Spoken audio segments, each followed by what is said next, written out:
Singapore's plan to raise the carbon tax while also allowing companies to use carbon credits to offset emissions and avoid some of that tax could be a bold move in the right direction. Analysts tell CNA that if done right, the move could drive decarbonisation and create new jobs. Melissa Goh with more. A five-fold hike in the carbon tax to up to 80 Sing dollars a tonne by 2030, while also allowing for companies to offset up to 5% of that with carbon credits. It's part of Singapore's ambitious plans to reach net zero emissions by or around the middle of the century. And analysts are calling it progressive and visionary. This sends a very strong encouragement for businesses to start changing and considering what they can do ASAP. The 5% cap is not a measure to encourage people to speculate about carbon credits, which is the reason why previous schemes actually didn't work as it should. So the 5% cap also encourages a lot of real-world practical concerns on reducing and also insetting before considering offsetting. Allowing offsets means that companies that find it hard to cut or remove emissions themselves can purchase carbon credits generated from projects that remove or reduce emissions elsewhere. That could be, for example, a forest conservation project in another country.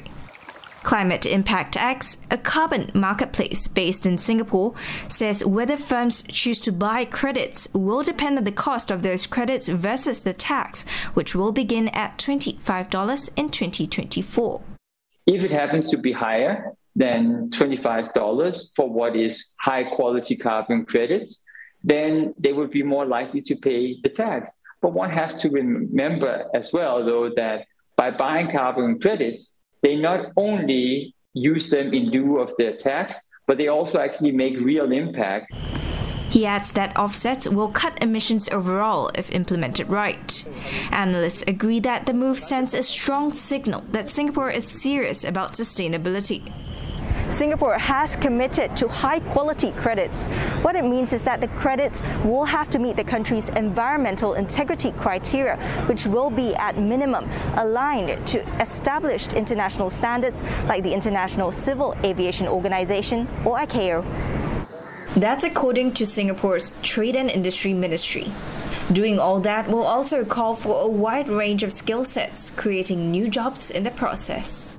Whether it is looking at developing these kind of carbon projects, or it is through the verification, or it is through the trading of such, I think, or through the structuring of these kind of projects, many types of jobs and that will come into play, from accountants, the lawyers, tax.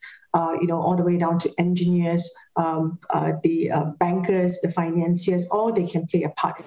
To ride on the green wave, Ms. Fang says developing these skills will be key for all sectors moving forward.